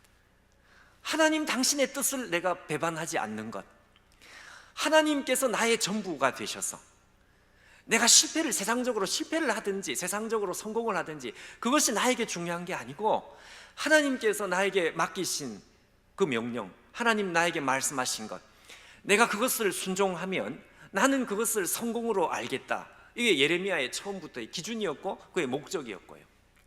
마지막에 예레미야가 예루살렘이 다 폐허가 됐는데 그 앞에서 저렇게 하나님 앞에 노래를 하고 있습니다. 여호와의 자비와 긍휼이 무궁하시면 우리가 진멸되지 않습니다. 이것이 아침마다 새로운 주의. 왜냐하면 처음부터 나의 기업, 나의 재산, 나의 전부, 그 말이죠. 처음부터 나의 재산은 하나님 당신이었습니다. 나는 하나님 앞에서 배반하지 않았습니다. 나는 끝까지 세상 사람들이 손가락질을 해도 나는 끝까지 하나님 붙들고 마지막까지 이 자리까지 왔습니다. 여호와는 나의 기업이시니. 여러분, 우리 앞서 믿음의 사람들은 다른 것이 아니고 이 부분에 있어서 아주 선명했죠. 모세도 마찬가지예요. 여러분, 모세가 하나님 앞에 무슨 이야기를 듣는가 하니까 금송아지 사건이 일어난 뒤에 하나님께서 모세에게요, 모세야, 이 백성들을 데리고 가나안으로 들어가라. 미안하지만 나는 못 들어간다. 왜? 내가 너희들하고 같이 가나안에 들어가면 너희들 다 죽는다. 너희들은 죄인이고 죄성이 충만하기 때문에 내가 천사를 보낼 테니까 나는 들어가지 않고 너희들은 가나안에 들어가기 위해서 출애굽을 한 것 아니냐? 그러니까 가나안에 들어가. 들어가지만 나는 같이 못 들어간다. 여러분, 그때 모세가 하나님 앞에 뭐라고 이야기합니까? 출애굽기 33장에 모세가 하나님 앞에 하는 말씀이, 하나님, 저 안 들어갑니다. 저 가나안 땅 들어가지 않습니다. 저 광야에 있을 것입니다. 하나님께서 광야에 계시면 저는 광야에 있습니다. 하나님께서 가나안에 가시면 저는 가나안에 갑니다. 왜냐하면 저는 처음부터 저 가나안 땅이 제 목적이 아니었습니다. 하나님 당신께서 나의 목적입니다. 하나님 당신께서 나의 전부입니다. 가나안을 주시면 좋은 것이고 안 주셔도 괜찮습니다. 아파트 주시면 좋은 것이고 안 주셔도 괜찮습니다. 왜? 처음부터 내 목적은 하나님 당신이었습니다.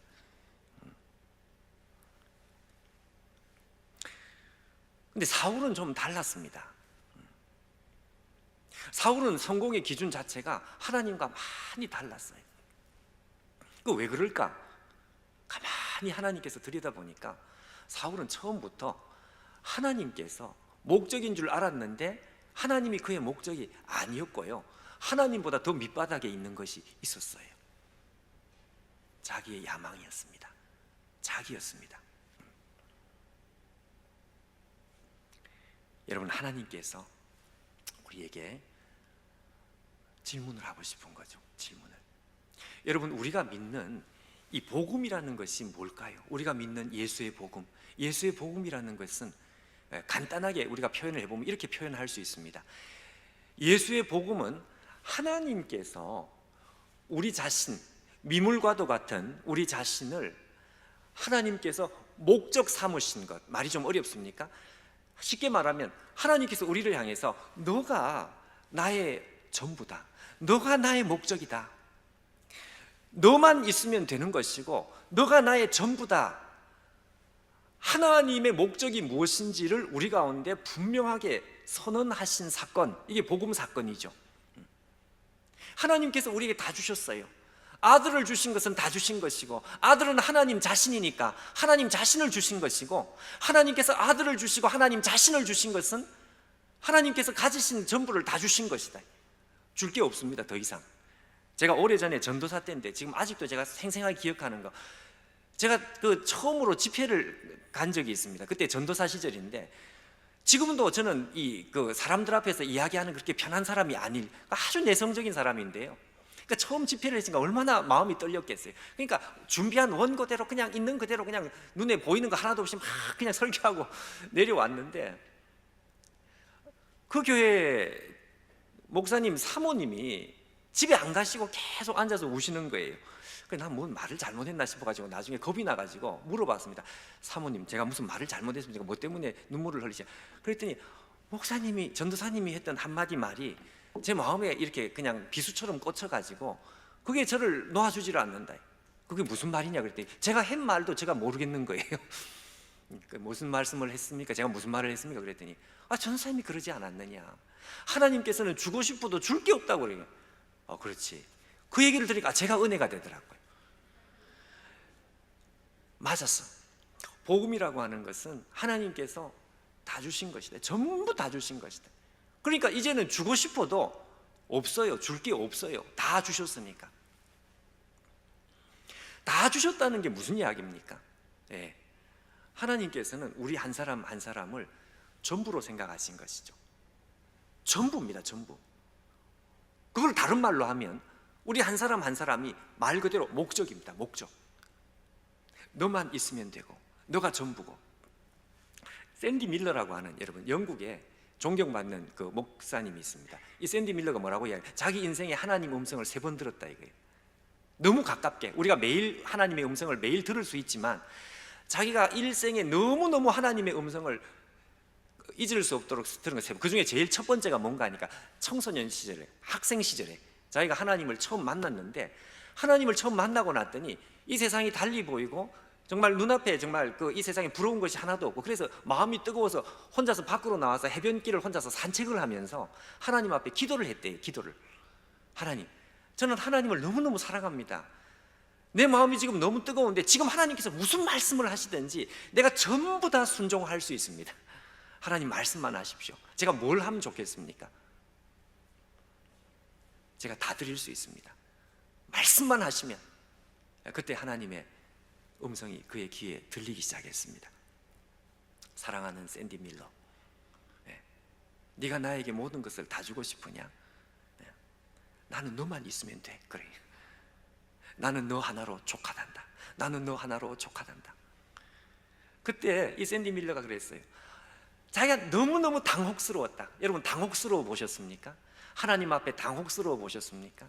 우리가 하나님의 복음 앞에 서면 우리는 당혹스러워집니다. 왜 그럴까요? 샌디 밀러가 깨달았던 것이, 그렇구나, 하나님의 목적은 나였구나, 나만 있으면 되는구나. 당혹스러웠어요. 몸둘 바를 모르겠더라. 복음이죠, 복음. 하나님께서 우리에게 그걸 보여주시고, 너가 나의 전부고 너가 나의 목적인데 너도 나에게 그렇게 해주면 좋겠다. 내가 너의 목적이 되면 좋겠다. 내가 너의 전부가 되면 좋겠다. 그 하나님 우리에게 명령하시는 것. 미국이 아니고 캐나다에 유학을 하신 어떤 목사님의 제가 간증을 잊을 수가 없는데요. 이 목사님이 이런 말을 했습니다. 이분이 캐나다에 목회자로서 유학을 했는데 너무너무 고생을 하신 거예요. 돈이 없으니까 매달 월세를 못 내가지고 월세 내는 날만 되면 이제 공포심에 떨어야 되고, 주인이 와서 소리를 지르고, 그러니까 월세를 안 내니까 전기, 캐나다 추운 지방에 전기 난방 다 끊기고요. 이렇게 한 달을 지내는데 경제적인 문제만 있었던 게 아니고요. 이 사람이 교회를 개척해서 사역을 하는데 이 사역이 안 되는 거예요. 죄송하지만 심지어는 교인들이 보는 앞에서 어떤 한 분이 이 목사님의 멱살을 잡았어요. 그러니까 그 수치심은 이루 말로 다 할 수 없었습니다. 거기다가 한 걸음 더 나가서 그 사모님이 견디다 못해 남편과의 이 관계가 틀어져 가지고 가출을 해버렸어. 아내가 떠나버렸어. 그러고 났더니 어릴 때부터 가지고 있었던 이 고질적인 병이 이분에게 이제 올라오기 시작했네. 그 불안 증세였습니다. 그러니까 이 불안 증세가 올라와 가지고 그 부친 때문이었습니다. 그 부친이 죄송하지만 장로님인데 너무 엄격한 율법주의적인 부친 때문에 이분이 자기 목소리를 제대로 내지 못하고 그렇게 살아놓으니까 그 속에 있는 불안 증세, 경제적인 고통, 아내는 떠나고요. 교인들 앞에서 멱살을 잡히는 이 마음에 이 씻을 수 없는 그런 수치를 겪고 이러다 보니까 이 사람이 자살 충동을 느끼기 시작했다 그래요, 본인이. 근데 하루는 아침에 눈을 떴는데 말이죠. 아침에 눈을 떴는데 입에 뭐가 이렇게 굴러다녀요. 이게 뭘까? 그게 어금니였다 그럽니다. 어금니. 여러분, 이게 충격 아닙니까? 아침에 자고 일어났는데 어금니가 그냥 빠져버렸어요. 그리고 옆에 이렇게 손을 대보니까 옆에 있는 어금니가 그냥 자기도 모르게 그냥 또 빠지는 거예요. 이 사람이 그냥 여기서 너무 큰 충격을 받아가지고 병원에 갔더니 병원에서 이유를 모르는, 이거는 다른 무슨 이유를 모르겠다. 왜 빠졌는지 모르겠다. 스트레스가 극심하니까요. 이 사람이 그냥 어금니 다 빠지고 이제 진짜 죽을 결심을 했습니다. 아주 독한 마음을 먹은 거예요. 그 추운 지방에 독한 술을 그냥 이만큼 사와가지고요. 이 사람이 자기가 살고 있는 집에 음식을 싹 다 버린 거예요. 그 왜 버렸을까? 죽으려고, 진짜 죽으려고. 그리고 나서 그 캐나다의 그 집 문은 우리나라하고 좀 다르대네요. 열쇠가 밖에서 열쇠를 열고 들어가고 뿐만 아니라 안에서 나올 때도 열쇠를 열고 나오는 무슨 그런 문이었다 그래요. 그러니까 열쇠가 없으면 들어가지도 못하지만 나오지도 못하는. 그래서 이 사람이 음식 싹 다 버리고 그리고 아주 독한 술을 가지고 와가지고 문을 열고 들어가서 거기서 그냥 술을 있는 대로 먹고 그러고 나서 그 열쇠를 창문으로 그냥 던져버린 거예요. 그리고 이 술에 취해가지고 그냥 그래가지고 그냥 자기가 그냥 정신을 잃어서 그냥 죽겠다. 자다가 그냥 끝내버리겠다. 근데 이 사람이 자다가 좀 우리가 평범하게 할 수 없는 좀 특별한 영적인 체험을 합니다. 제가 그 영적인 체험이 뭐 체험 자체가 대단해서가 아니라 그 하나님 앞에서 그가 들은 음성이 제 마음에 잊혀지지가 않아가지고 영적인 체험을, 무슨 체험을 하는가 하니까요. 그 독한 술을 먹었으니까 이 사람이 정신이 그냥 완전히 가버린 거죠. 그리고 음식을 안 먹었으니까 그냥 사람이 그냥 기진맥진해서 온 힘이 다 빠진 혼미한 상태로 그 꿈결에, 잠결에 어디선가 소리가 들리는데 저 멀리서 무슨 폭포 소리 같기도 하고 무슨 물소리 같기도 하고. 근데 자다가 이 사람이 가만히 집중을 해서 들어보니까 누가 우는 소리라요. 꼭 자기 육신의 아버지 소리 같은 소리가 들리는 거죠. 그래서 이 사람이 자다가 아버지세요? 근데 아버지 소리가 아니야. 근데 한순간에 갑자기 직감이 드는 것이 이 소리는 하나님 소리다. 하나님. 그래서 이 사람이 자다가 아버지세요로 말을 바꿔가지고 하나님이세요 라고 소리를 쳤습니다. 그랬더니 마음속에 확신이 오는 거예요. 하나님이었어요. 하나님의 울음소리였어요. 평범한 그 간증은 아니라고 생각합니다. 이 사람이 하나님이셨군요. 그러면서 그때 자기 속에 있는 말을 하나님 앞에 하나씩 하나씩 쏟아놓기 시작했습니다. 하나님 왜 우세요? 하나님께서 그에게 주시는 음성이었습니다. 나는 너를 사랑한다. 네가 네 자신을 학대하는 것을 보니 나는 너무너무 마음이 괴롭다. 하나님의 음성이었습니다. 그때 이제 이 사람이 그 속에 있는 그 우라가 그냥 치밀어 올라가지고 그럼 이렇게 될 때까지 내버려 두지 말았어야죠. 하나님 나를 좀 도와주셨어야죠. 아내가 집을 떠날 때 어떻게 하든지 잡아주셨어야죠. 그리고 그 교인들 중에 내 멱살을 잡을 때 그 손목을 좀 어떻게 부러뜨리든지 그렇게 해주셨어야죠. 지금 나 이빨 다 빠지고 아무것도 도와주지 않고 지금 와서 어떻게 하자는 것입니까? 이러면서 하나님 앞에 막 불평을 쏟아내기 시작했습니다. 근데 여러분, 그때 글쎄 저도 잘 모르겠어요. 무슨 체험인지. 마치 여러분, 우리가 어릴 때 우리가 막 생떼를 쓰면 엄마가 뒤에 와서든지 이렇게 안아주고 뭐 이런 거 있잖아요. 저도 그때 이제 우리가 성질이 좀 더러우니까 막 뿌리친다고, 이거 놔, 이거 놔, 뭐 이런 거 있죠. 하나님께서 마치 자기 뒤에 와서 이렇게 꼭 껴안는 것 같은 이런 느낌을 받은 것입니다. 그때 이 사람이 그냥 그걸 막 뿌리치기 시작했대요. 이거 놔, 이거 놔, 이러면서. 예. 그러면서 하나님 앞에 막 그냥 독서를 그냥 쏟아내는데, 우리 집안 다 망했고, 우리 큰형은 자살했고, 예. 그러면서 그냥 하나님 싫어요 이러면서 막 소리를 질렀던 거예요. 그래서 하나님께서 똑같은 음성을 두 번째 주셨어요. 내가 너를 사랑한다. 예. 어떤 일이 있어도 나는 너를 사랑한다. 정말 사랑한다.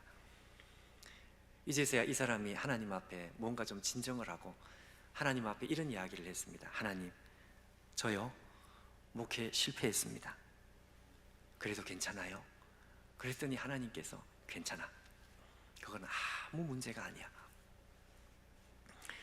두 번째, 하나님, 저요 가정이 다 깨졌어요. 그래도 괜찮아요? 하나님께서 하시는 말씀이 그래도 괜찮아. 그러면 어때? 그러면서 하나님께서 이 사람에게 이런 말씀을 했습니다. 나는 너가 좋은 거야. 나에게 소중한 것은 너밖에 없어. 그 말이에요. 너만 행복할 수 있다면 나에게 더 이상 중요한 것은 없어. 왜? 하나님의 음성이었습니다. 이 사람이 하나님 앞에 이렇게 이야기를 했습니다. 하나님, 저 이제부터 목회 안 할래요. 저 아무도 없는 캐나다 시골에 가서 저는 혼자 이름을 바꾸고 저 혼자 살 거예요. 그랬더니 하나님께서 그렇게 해라. 너가 하고 싶은 대로 해라. 그러면서 하나님께서 똑같은 말씀을 했습니다. 나는 너가 행복하면 좋은 거야. 나에게 있어서 너가 전부야. 못해도 괜찮고 싫으면 안 해도 괜찮아. 너가 하고 싶은 것을 해라. 그러면서 나는 너 그대로가 좋아. 이 말씀이 바로 제가 이 말씀 때문에 오늘 이 말씀을 예를 들어서 인용을 한 것입니다. 나는 너 그대로가 좋아. 너가 나의 전부다, 그 말입니다.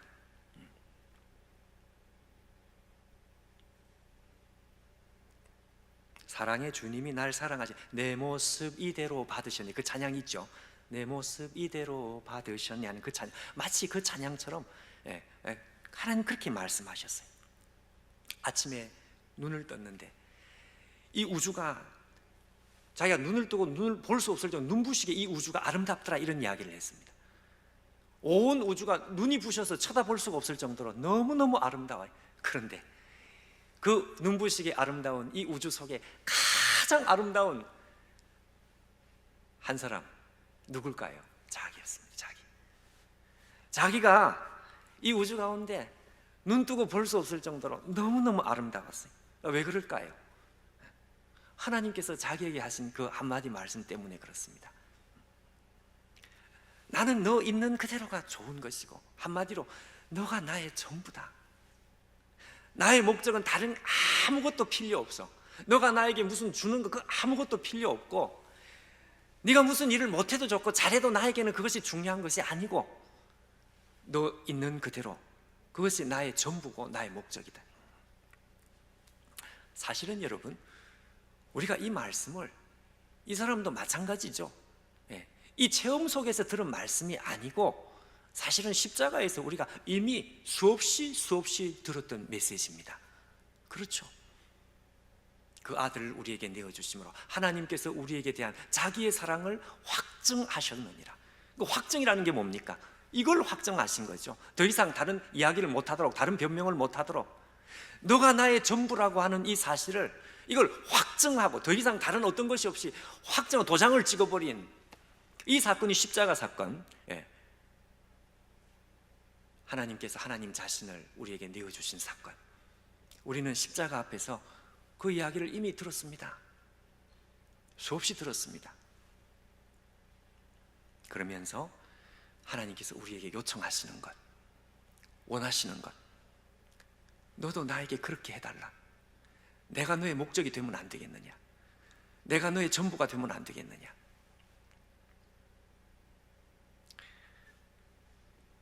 사울은 이게 안 되는 사람이었습니다. 미안하지만 하나님께서 미안하지만 우리는 같은 길을 갈 수가 없어. 신경질이 나서 회의를 한 것이 아니고 너와 나는 출발이 다르고 출발이 다르니까 성공 기준도 다르고 같이 갈 수가 없어. 회의 어쩔 수가 없는 거죠. 여러분, 말씀을 마칠 시간입니다. 우리 일생에 하나님께서 저는 한 가지의 질문을 한다고 생각합니다. 하나님께서 우리에게 하시는 질문은 딱 한 가지예요. 제 1계명입니다. 1계명. 나를 사랑하느냐? 괄호 열고 나를 전부로 여기느냐? 괄호 닫고. 하나님께서 우리에게 중명을 하시죠. 십자가로. 그리고 난 다음에 너도 나를 전부로 여길 수 있겠느냐? 내가 너의 목적이 맞느냐?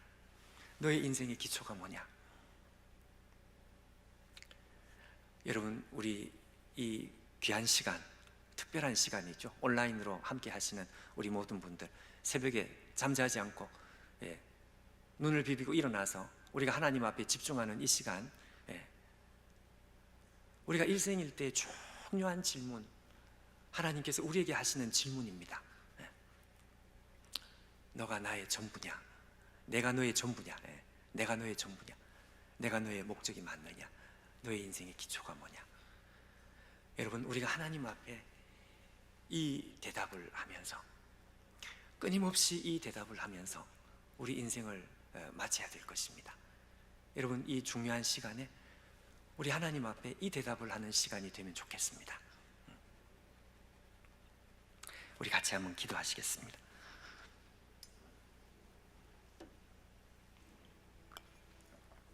우리 같이 한번 기도할 때 우리 목사님 나오셔서 기도해 주실 때, 인도해 주실 때까지 우리 잠깐 하나님, 우리 하나님께서 사울을 7일간 기다리시면서 사울 마음속에 도대체 뭐가 들어앉아 있는지 궁금해 하신 것처럼 하나님, 오늘 우리 하나님께서 우리의 대답을 기다리고 계시는 줄 믿습니다. 십자가에 당신의 생명을 우리 가운데 주시면서 하나님께서 우리의 목적이 되시기를 원하시고 계시는 하나님, 여러분, 우리가 하나님 앞에 오늘 이 대답을 우리가 할 수 있으면 좋겠습니다. 하나님, 하나님께서 나의 전부입니다. 하나님, 당신께서 나의 목적입니다. 세상 사람들이 성공이라고 하는 그 성공을 저는 성공이라고 생각하지 않습니다. 세상 사람들과 나는 기준이 다르다는 것을 하나님, 분명하게 내가 하나님 앞에 말할 수 있습니다. 여러분, 이것이 오늘 우리의 고백이 되면 좋겠습니다. 우리 다 같이 목사님 나오실 때까지 우리 잠시 한번 기도하도록 하겠습니다. 기도하겠습니다. 할렐루야. 하나님 아버지, 우리 하나님께서 이 시간 우리에게 질문하시고 말씀하시는 줄 믿습니다. 주여, 우리에게 말씀하시는 말씀, 우리 인생에 대답이 되게 하시고 하나님 앞에 고백이 되게 하시고, 우리 하나님께서 우리에게 듣기 원하시는 그것이 우리 일생을 다해서 하나님 앞에 올려드리는 고백이 될 수 있도록 하나님 우리를 도와주시고 우리를 축복해 주시옵소서.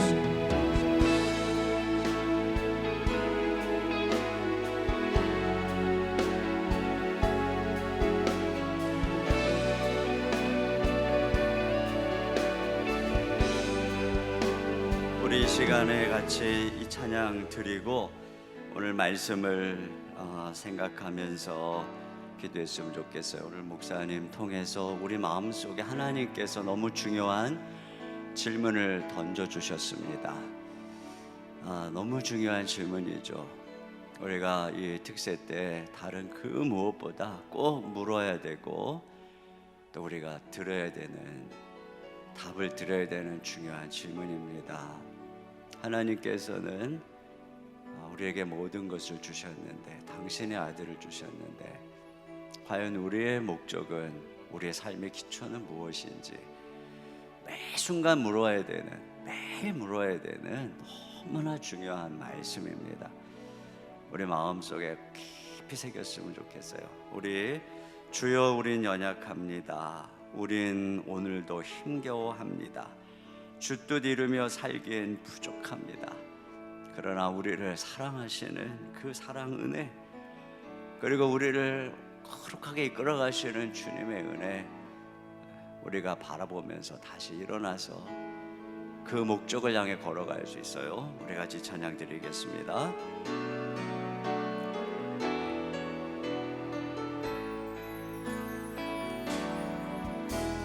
주여, 우린 연약합니다. 우린 오늘을 겨워합니다.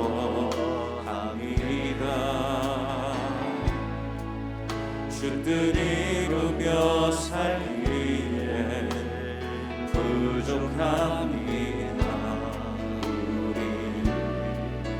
우린 연약합니다. 주여, 우린 넘어집니다. 주여, 우린 넘어집니다. 오늘 하루 또 실수합니다. 오늘 하루 또 실수합니다. 주의 긍휼을 구할 죄인입니다. 우리 주만 바라봅니다. 한없는 주님의 은혜, 한없는 주님의 은혜, 온 세상 위에 넘칩니다. 가릴 수 없는 주 영광,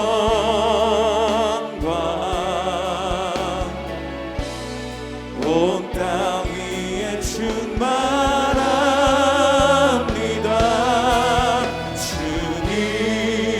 주님만이 길이오니 우린 그 길 따라갑니다.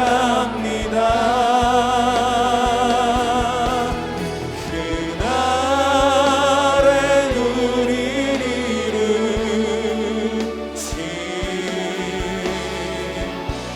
주는 완전 들고 찬양합니다. 한없는 주님의 은혜, 한없는 주님의 은혜,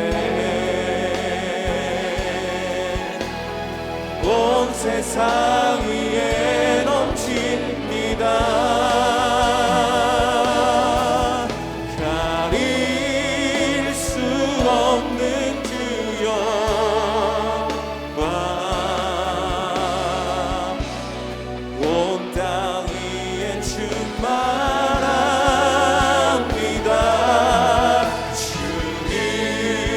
주님만이 길이오니 우린 그 길 따라갑니다.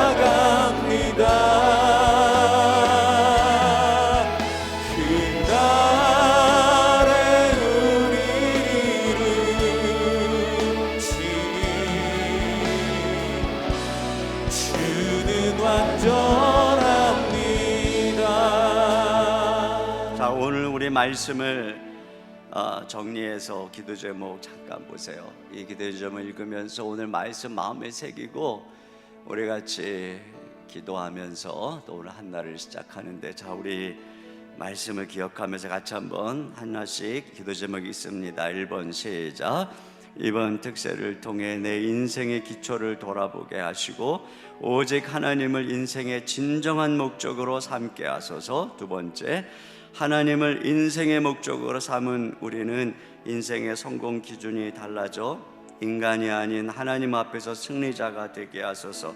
세 번째, 나는 너 그대로가 좋다라는 주님의 음성을 통해 나를 있는 모습 그대로 받으시고 여겨주시는 그 은혜에 반응하여 날마다 하나님의 백성이요 사랑받는 자녀로 여기며 살아가게 하소서.